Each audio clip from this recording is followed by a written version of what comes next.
We're following breaking news this morning. President Donald Trump and First Lady Melania Trump have tested positive for coronavirus. This after his top aide, Hope Hicks, tests positive for the virus.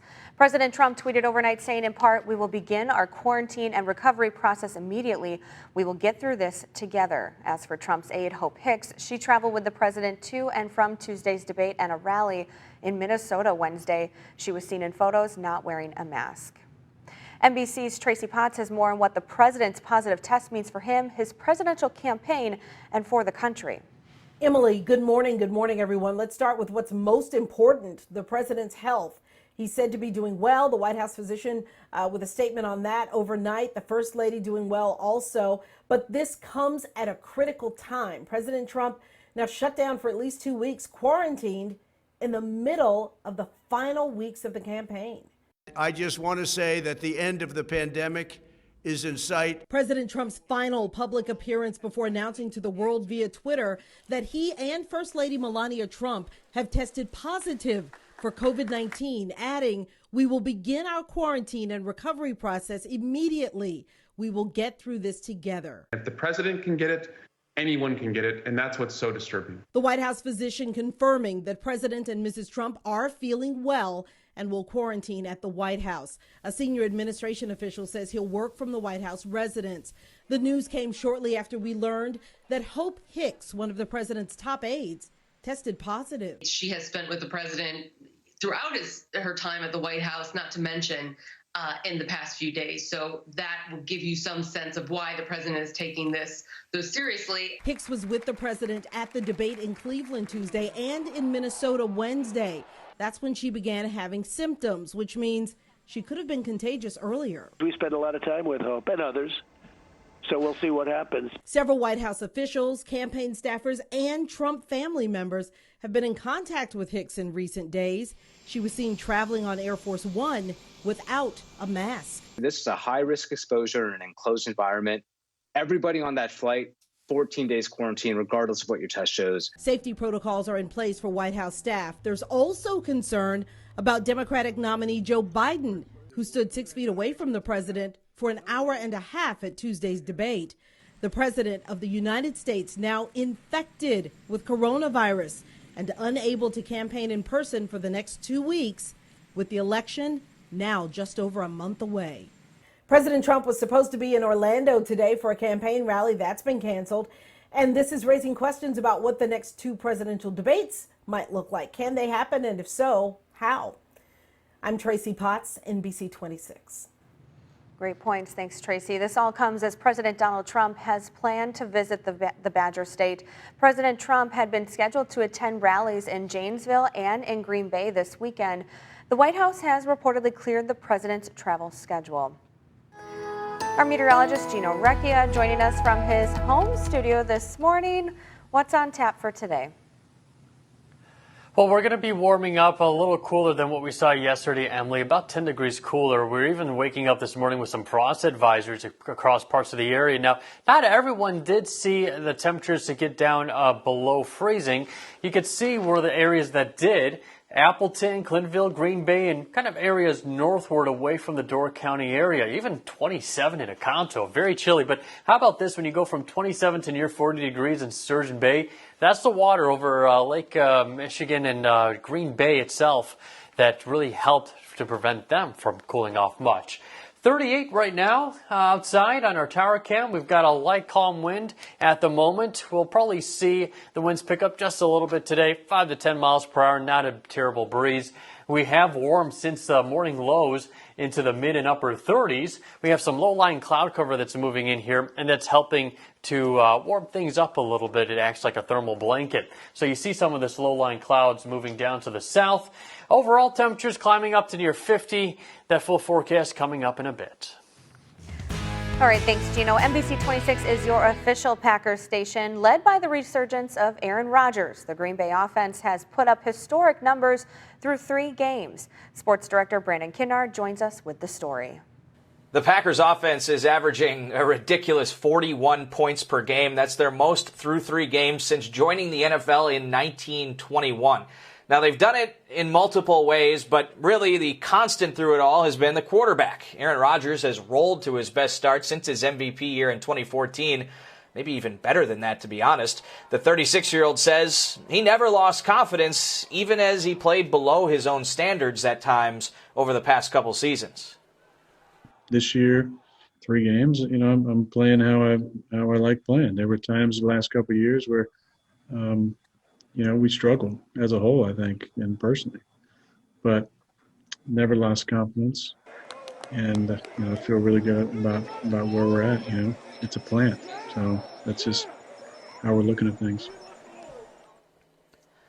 A big blow for the Packers offense here, though. According to multiple reports, Allen Lazard had surgery yesterday to repair a core muscle injury. As of now, he's out indefinitely. There's not yet a timetable for his return and no word on how and when that injury happened, but just terrible timing there for the Packers and Lazard, who's coming off the best game of his young career Sunday night in New Orleans. Brandon Kinnard, NBC 26 Sports. Thanks, Brandon. Meanwhile, the Brewers season has come to an end after a 3-0 loss to the Los Angeles Dodgers late last night. The Brewers were swept out of the postseason as they lost 2 games in the best-of-3 wildcard series in LA. The Dodgers will now go on to play either the San Diego Padres or the St. Louis Cardinals in the National League Division Series. All right, still ahead, take-home lawsuits, the new type of suit some employers are facing based on how they're handling the coronavirus pandemic. You won't need soap and water to clean your pots and pans tonight. Just wait until you see what we're cooking up. Just wait. Well, I'll be waiting, Mr. Foods. Well, we do have a little bit of some cooler weather conditions across the morning today, but we are tracking a little bit of a warm-up. We're going to be breaking that down this afternoon. High temperature right around 50, so you'll want to grab a jacket heading out the door with temperatures right now in the upper 30s. More on that full forecast in a few minutes. Happy Friday. All right, Mr. Food said to just wait. He's got some good tips. Let's take a look what he's doing this morning. If I told you not to wash your pots and pans with soap and water, you'd probably think that I was nuts. I would be if we weren't talking about cast iron cookware. You see, cast iron cookware was first created some 2,000 years ago. It's been a mainstay around the world, and its popularity soared because it's durable, non-stick, and it cooks food evenly. So let me show you how to season your new cookware once you bring it home so it will last you a lifetime. The first thing you do is wash it with hot soapy water and a stiff brush. This is the only time you should ever use soap on it. After drying it well, rub on a thin layer of vegetable oil. This goes into a 375-degree oven upside down. Just make sure you line the bottom rack with foil to catch any oil that may drip. After an hour, turn off the oven and leave the pan inside to cool. That's all there is to seasoning it. And after cooking in it, all you need to do is rinse it out, maybe use a brush or a sponge, but skip the soap. And since I love cast iron cooking so much, I want to share with you a favorite of mine, which is called a Dutch Baby, which bakes in a cast iron skillet and is a cross between a souffle and a pancake. The recipe for our savory classic, broccoli and feta Dutch Baby, is online now, along with a few other options. I'm Howard in the Mr. Food Test Kitchen, where today we found a new old world way for you to say, ooh, it's so good.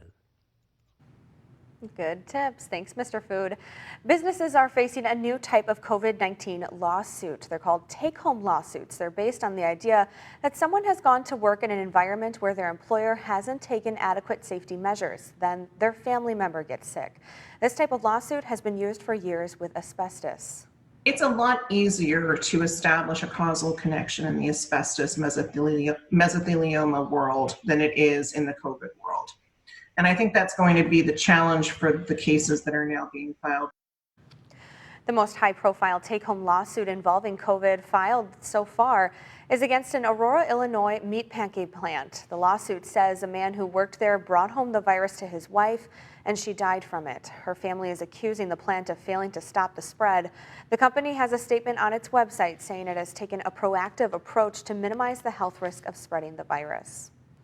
The labor attorney says she expects to see high-profile cases like this, but she doesn't expect there to be an overwhelming number of take-home cases because of the issue with proving where someone was exposed. Still, she says companies are paying attention to this because they don't have the protection of the workers' compensation system in these cases. If I go into work and I'm exposed and I become ill, there's a very strong argument that my damages are covered and limited by workers' comp exposure. But someone who's not an employee is not subject to those limitations. And in the case of serious injury or wrongful death, the potential damages are extraordinarily high. She says companies defending these take-home lawsuits will make the case about other causes of community transmission that could explain how someone was exposed instead. If your job allows you to work from home and you have a high-risk family member, she recommends asking your boss for a short-term accommodation. Still to come, connecting and inspiring how a local nonprofit is supporting artists.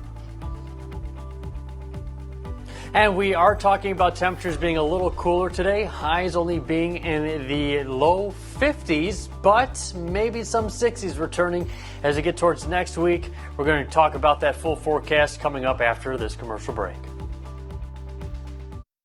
You're watching NBC 26 Today with Brooke Haves and meteorologist Michael Fish. Happy Friday. A local nonprofit is highlighting issues in the community while also supporting artists.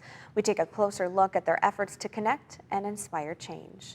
Our challenge has been, how do we continue to support each other and not be in person? Tucked away in downtown Green Bay. We do open up once a week so people can come here. Some people make art, some people come here just to jog, just to touch base with the people that they miss, and that's okay.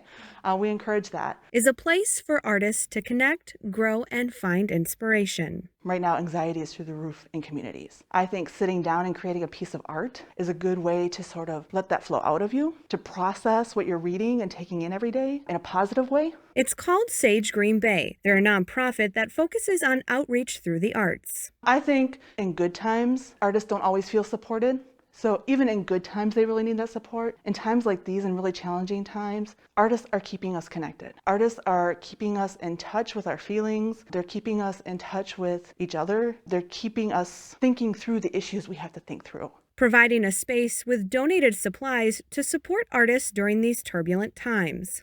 And at the Sage Creative Community, they also have several pieces that you can borrow to help your business as an artist. They have a light box here that you can put your art items in and then take photos of so that they can sell their art on Etsy, Facebook Marketplace, and Instagram. Recently, they had a call out to artists for a program called Unity Plus Diversity. We really wanted to respond to the movement that was happening and the feelings that were in the air.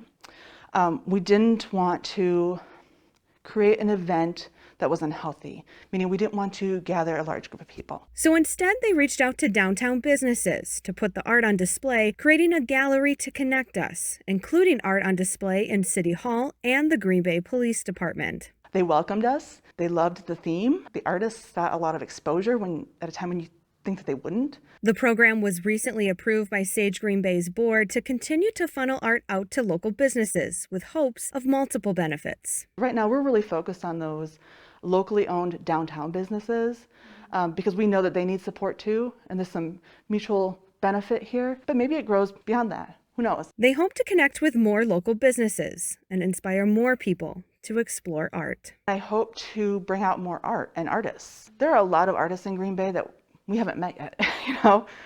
They maybe don't think of themselves as artists even. Now, there are several ways you can support Sage Green Bay. They accept art supply donations, and next Tuesday, Luna Coffee in Bellevue will have a portion of its sales that day going to benefit local artists. You can get involved with Sage Green Bay by reaching out to them on their Facebook page. Turning to weather now, meteorologist Gino Recchia in his home studio. What's the weather looking like today? It's going to be a little cooler today, Emily, than what we saw yesterday with highs near 60. Today we're going to be near 50, so we're cut down about 10 degrees or so. But take a look up towards International Falls. They were only in the 40s. Well, there could be a few locations that only have high days in the upper 40s as well. But we are tracking a little bit of warmer weather eventually returning here as we get towards later next week. You can see Climate Prediction Center temperature outlook showing the return of above average temperatures as our average high high gets right around the lower 60s. Frost advisory in place right now across our area.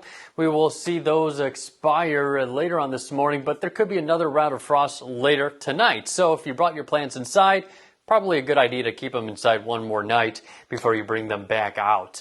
Temperature of 38 degrees in Green Bay. We've got some low-lying clouds moving in here from the northwest. So we have seen temperatures warm since the morning lows, which including Appleton, Green Bay, Clintonville, and Northwood away from the lakeshore, seeing temperatures in the upper 20s and lower 30s. So we certainly did see some frost this morning for parts of our area. Winds coming in out of the northwest at about 5 to 7 miles per hour at most. And a lot of us are seeing goose eggs out there.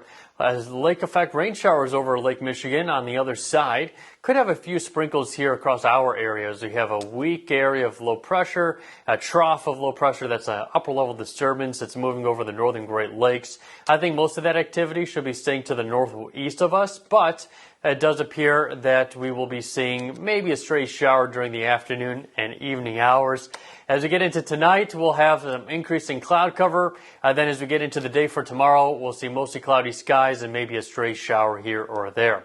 So temperature-wise, we'll get up to 50 degrees. Winds light out of the northwest, 5 to 10 miles per hour. Stray shower is possible. However, I think the vast majority of us will be dry. Tonight, another chance of some frost and even freeze conditions, 34. Calm winds with some increasing clouds. For tomorrow, we'll get up into right around 50 degrees once again. A few stray showers are possible. It does appear that coverage will gradually increase as we head into Sunday, 52 for the high. Upper 50s on Monday, mid 60s on Tuesday with maybe a few stray showers. Same thing on Wednesday, some showers. Low 60s, partly cloudy skies on Thursday, high near 60, and then appears afterwards, Emily, will start to warm things up and get back up into the mid and upper 60s and maybe even some lower 70s by next weekend. All right, sounds good. Thanks, Gino. Still to come, a unique mission. How the bed and breakfast known as Astor House is raising money and awareness for suicide prevention. Good Friday morning. There's an area bed and breakfast that is unique and rich with history. The owners of the Astor House have made it their mission to raise money and awareness for the American Foundation for Suicide Prevention. They're using coffee, music, books, and jewelry. Our Brooke Hafes has the story. Linda Stieber runs the Astor House Bed and Breakfast. This house has a lot of rich history in Green Bay. Linda lost her sister Janine to suicide in 2018. From the day she was born, I was her best friend, and she was mine. It was unexpected. We did not know that was a potential in her life. We had no idea. We didn't see warning signs for that. She describes her little sister as charismatic and a bright light of joy. Beyond her obvious physical beauty was this amazing heart and amazing soul. That's why Linda says it's so important for families to have these conversations about feelings. So they found a cause that supports awareness and prevention. In the midst of the worst thing that ever has happened in our family, we wanted to do something positive. They discovered the American Foundation for Suicide Prevention, or AFSP. Then they created a CD in honor of Janine's talent.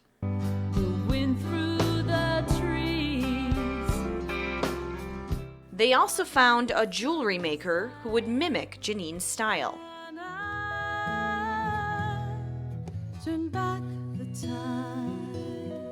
And another unique opportunity to raise funds and awareness fell into their lap. On the anniversary of Janine's death, Linda's daughter hired the actor Scott Patterson to do a cameo. He plays Luke on Gilmore Girls. There is no one who will be more here for you than me. Scott reached out to the Astor House to tell them he runs a coffee company. He promoted the Astor House on a national scale, driving up business in the midst of a pandemic. You can now enjoy Scotty P's Big Mug Coffee when you stay at the bed and breakfast, knowing a portion of the proceeds goes to the AFSP.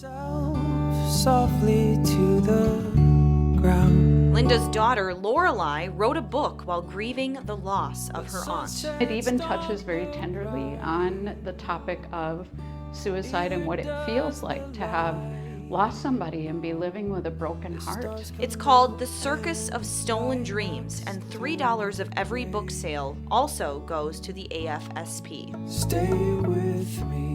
A stay at the Astor House Bed and Breakfast is about more than charming hospitality. In the mornings, we serve breakfasts that are unlike any other. It's an opportunity to help out a cause that is near and dear to the owner's heart. Brooke Hafes, NBC 26. Now you can reserve a stay through Airbnb or by heading to the Astor House website.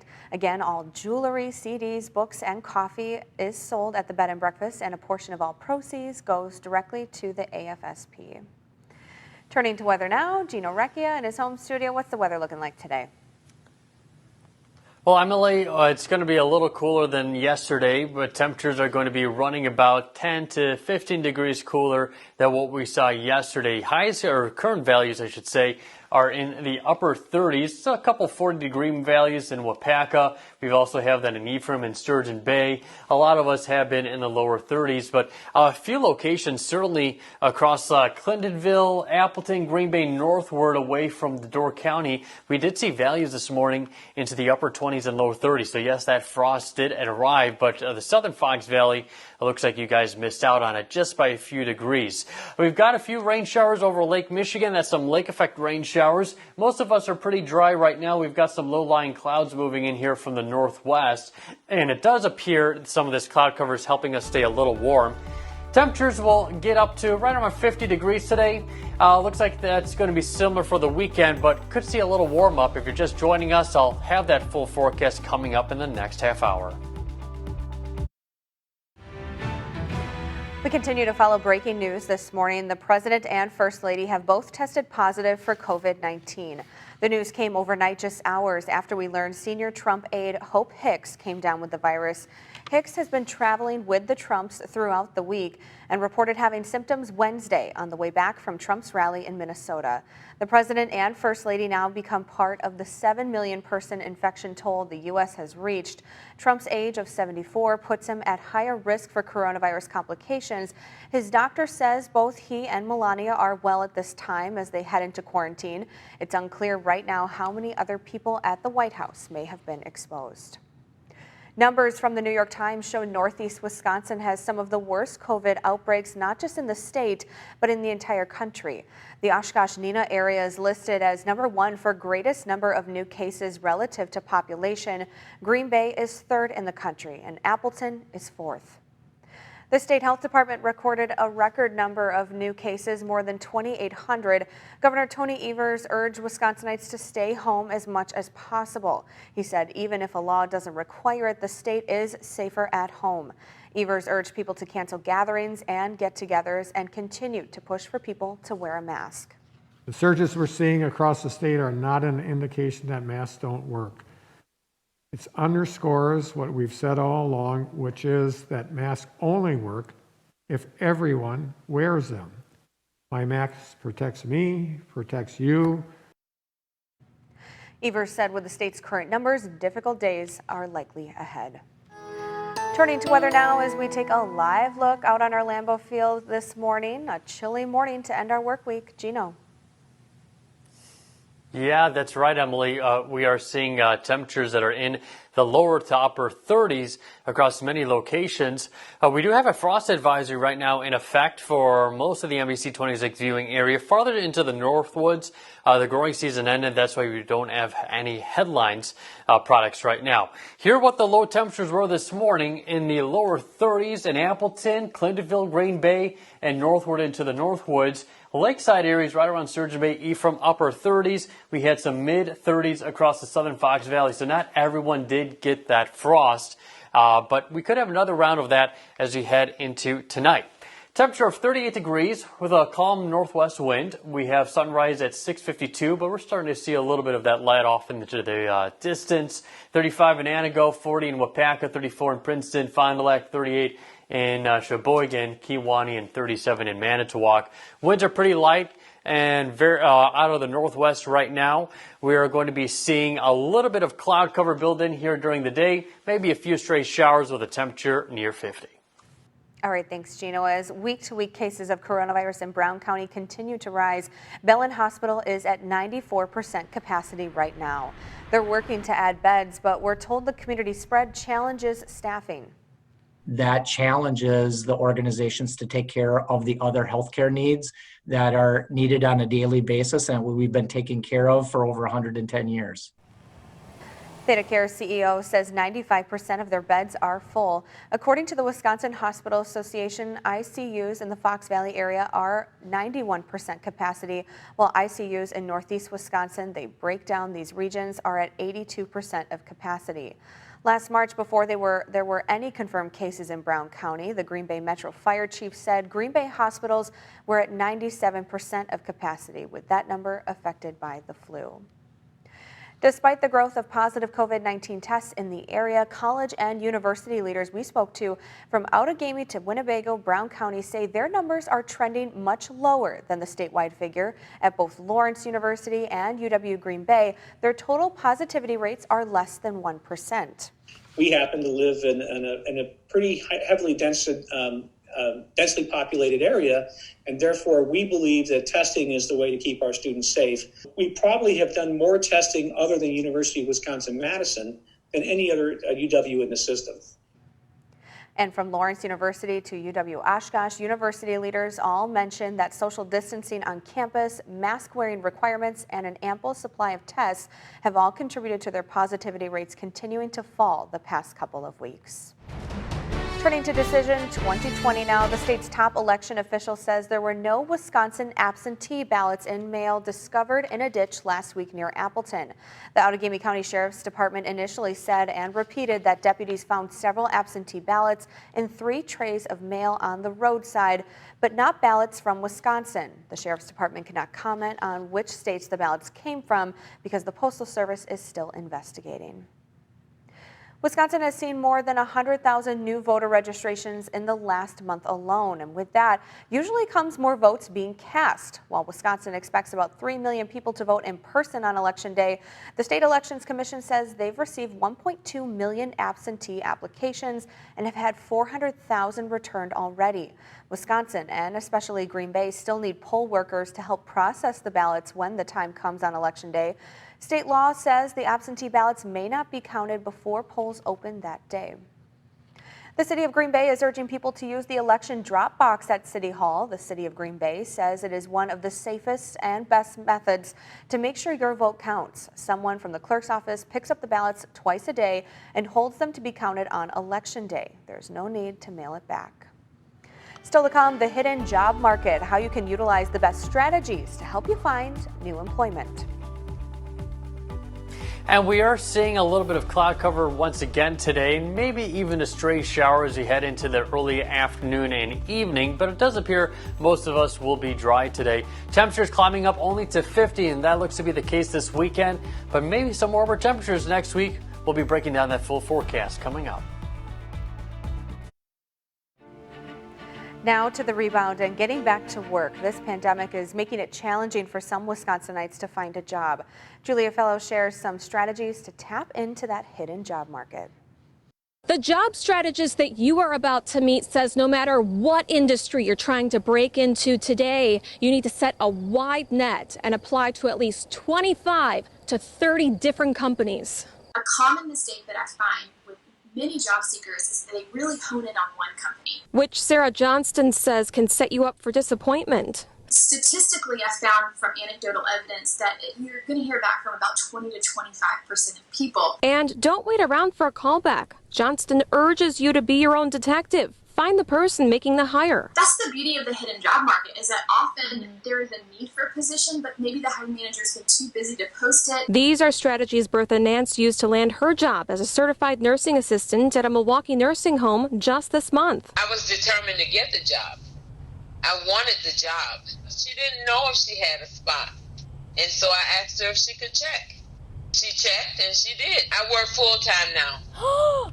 Congrats! Yes. Her advice for anyone who feels they may be in a rut? Don't be discouraged. Don't give up, and just keep going. Because if you want a job, if you really want to work, there's work. Great advice, lots of hope there. Julia Fellow reporting, and here's a look at some strategies to find work. Set a wide net and apply to dozens of companies in your career field. Introduce yourself to the hiring manager at each organization by phone or email, and search your professional network to see who you may have connections to those companies. All right, still to come, a relief bill passes the House, but why a vote in the Senate may be unlikely. And we are talking about temperatures today being near 50, and that's also going to carry over into the weekend with a few stray showers. As you can see, a high of 49 Saturday, 52 on Sunday. Could we see some 60s or maybe even some 70s? I'll talk about coming up after the break. Good morning. Coming up on Today, complete coverage on that extraordinary news overnight. President Trump and the First Lady testing positive for the coronavirus this morning, the immediate concerns over the president's health and the far-reaching impact on the country and the campaign with the election just 32 days away. Also ahead, we can't wait for you to meet our pink power hero. She's a nurse doing remarkable work for kids, even as she herself fights breast cancer. And this morning, we're going to celebrate her in style. Also, Harry Smith, he's celebrating 95 years of the Grand Ole Opry, the mecca of country music, with the help of some of its biggest stars. And we see you guys in just a little bit, right here on Today. You're watching NBC 26 Today with Brooke Haves and meteorologist Michael Fish. Good morning, I'm Emily Beyer in for Brooke Haves. The House just narrowly passed its new COVID relief proposal late last night, a move that isn't promising as it goes to the Republican-led Senate. The Democratic bill went through with a 214 to 207 vote with no Republican support in the House. The $2 trillion aid would reinstate $600 a week unemployment benefits, among other things. This week, the White House offered a deal that includes $400 a week and a higher overall price tag of $1.6 trillion.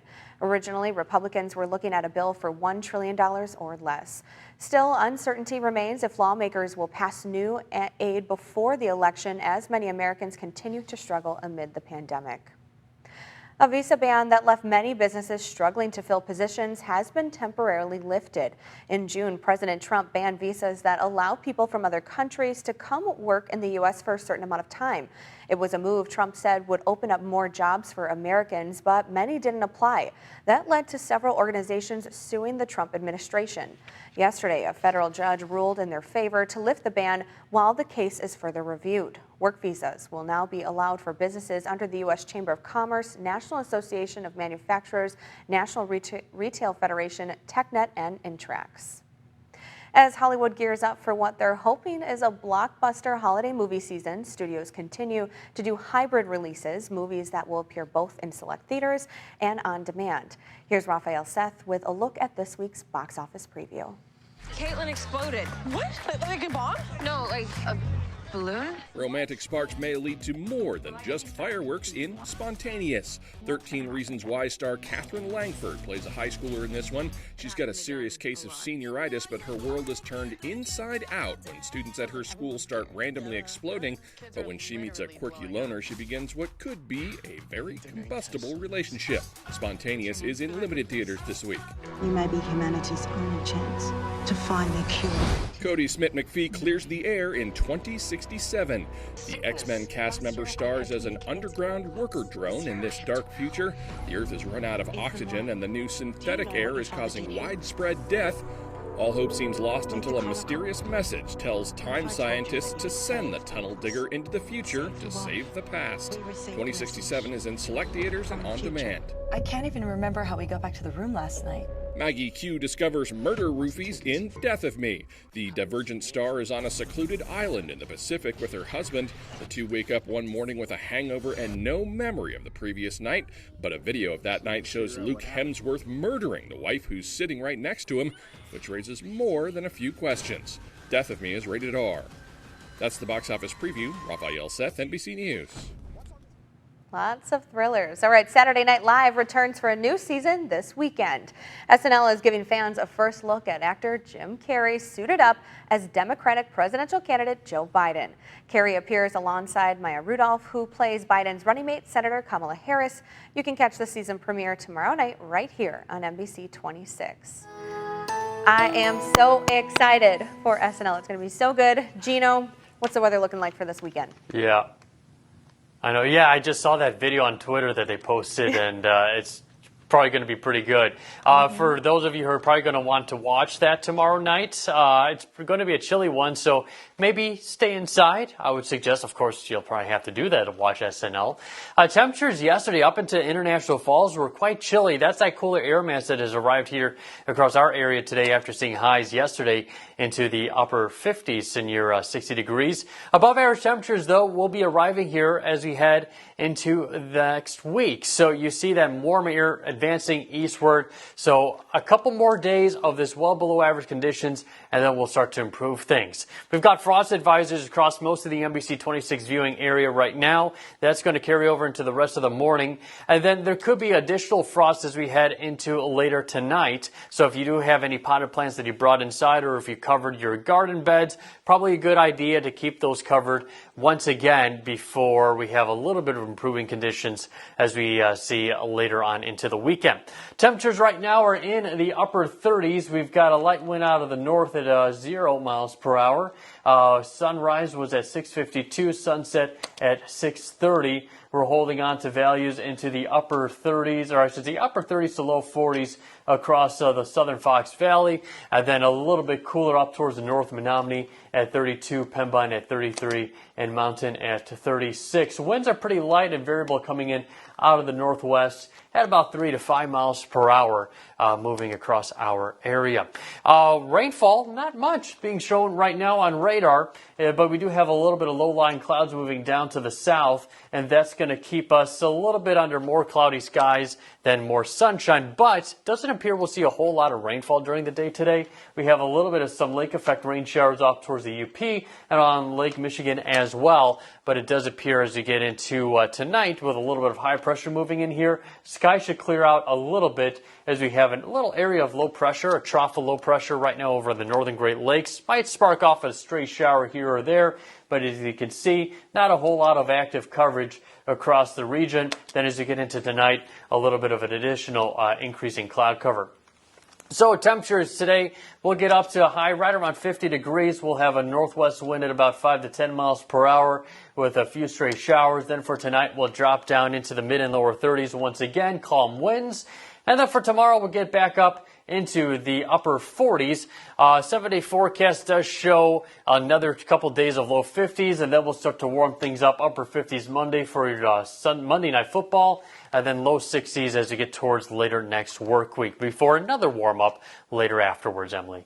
All right, thanks, Gino. Still to come, President Trump tests positive for coronavirus, how this could impact him and his campaign moving forward. But first, let's take a live look outside on our Green Bay Tower Cam. Beautiful sunrise coming up here this morning. You're watching NBC 26 today. It is 6:51 on your Friday morning.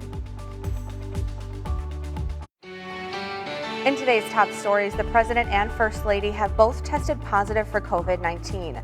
The news came overnight just hours after we learned senior Trump aide Hope Hicks came down with the virus. The President and First Lady now become part of the 7 million person infection toll the U.S. has reached. Trump's age of 74 puts him at higher risk for coronavirus complications. His doctor says both he and Melania are well at this time and as they head into quarantine. It's unclear right now how many other people at the White House may have been exposed. This all comes as President Donald Trump had planned to visit the Badger State. President Trump had been scheduled to attend rallies in Janesville and in Green Bay this weekend. The White House had reportedly cleared the president's travel schedule. Numbers from the New York Times show Northeast Wisconsin has some of the worst COVID outbreaks, not just in the state, but in the entire country. The Oshkosh-Neenah area is listed as number 1 for greatest number of new cases relative to population. Green Bay is 3rd in the country and Appleton is 4th. The state health department recorded a record number of new cases, more than 2,800. Governor Tony Evers urged Wisconsinites to stay home as much as possible. He said even if the law doesn't require it, the state is safer at home. Evers urged people to cancel gatherings and get-togethers and continue to push for people to wear a mask. As week-to-week cases in Brown County are up, Bellin Hospital is at 94% capacity right now. They're working to add beds, but we're told the community spread challenges staffing.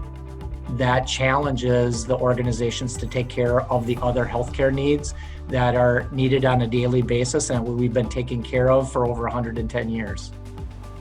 ThedaCare CEO says 95% of their beds are full. According to the Wisconsin Hospital Association, ICUs in the Fox Valley are at 91% capacity, while ICUs in Northeast Wisconsin, they break down these regions, are at 82% of capacity. Last March, before there were any confirmed cases in Brown County, the Green Bay Metro Fire Chief said Green Bay hospitals were at 97% of capacity, with that number affected by the flu. Video shows Wisconsin National Guard members battling wildfires in California. They flew 2 Black Hawk helicopters from Madison to Sacramento last month to help. Since then, the crews have not stopped flying, using a 660-gallon firefighting bucket to douse the flames. We cannot simulate or we cannot produce this experience that we're experiencing out here in Wisconsin. We just don't have the terrain. We don't have a fire season like you have out here. So the skills that we are gaining, that our junior crew members are gaining, and that our enlisted crew members are gaining, we can take back to our organization back home and make ourselves better. California is dealing with its worst fire season ever. 4 of the 5 largest wildfires in state history occurred since July. Organizations across the state of Wisconsin are working to help kids and teenagers process their emotions during this pandemic. The Social Development Commission in Milwaukee has found a great exercise to try with your children. Have them draw how they're feeling. This is what 16-year-old Ilana created, which she hopes is a source of inspiration. Me putting it on there made me feel better, because it's like, okay, it's telling me not to give up on life. It's telling me to stay positive no matter what, whatever situation I'm going through, to just keep going. Experts say this exercise can help kids let their feelings out, because leaving those issues neglected can lead to them feeling under pressure. The Brewers season has come to an end after a 3-0 loss to the Los Angeles Dodgers late last night. The Brewers were swept out of the postseason as they lost 2 games in the best-of-3 wildcard series in LA. The Dodgers will now go on to play either the San Diego Padres or the St. Louis Cardinals in the National League Division Series. Meteorologist Gino Recchia joining us for a final check on our weather. Yeah, Emily, we are seeing a little cooler conditions this morning compared to yesterday at this time. A lot of us are in the upper 30s, but there's a few locations in the 40-degree range. Wapaka, Sturgeon Bay, Ephraim. We did see a couple locations, Appleton, Glenville, Green Bay, kind of northward into the Northwoods, where temperatures were at or below freezing. So yes, it was a cool start to our day. Our radar is showing some low-level clouds moving through from the northwest. It does appear just a stray shower chance possible during the day today. Most of us should be staying dry. Temperature-wise, struggling to reach near 50 degrees. Our average high for this time of the year should be in the lower 60s. So we're going to keep right around 50 degrees, not just for today, but it also looks like for tomorrow and even onto Sunday as well. Both of those days on the weekend will have the chance of a few stray showers as well.